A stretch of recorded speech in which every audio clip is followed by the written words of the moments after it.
yoldan geleni, uzak yoldan geleni, teli teli bakarlar, teli teli bakarlar.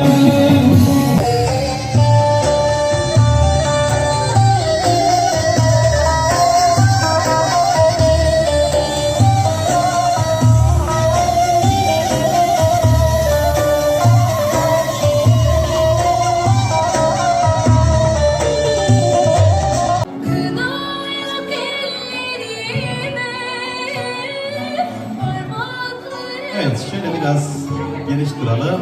Kayınvalidemiz şimdi kıymetli gelinin avucuna hediyesini takdim ediyorlar efendim.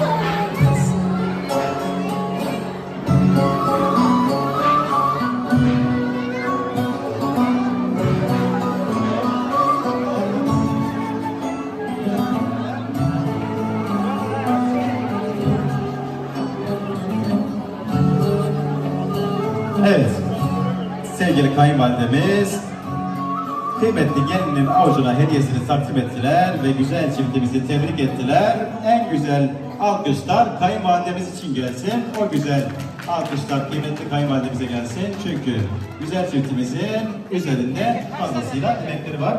En güzel alkışı onlar hak ediyorlar tabii ki.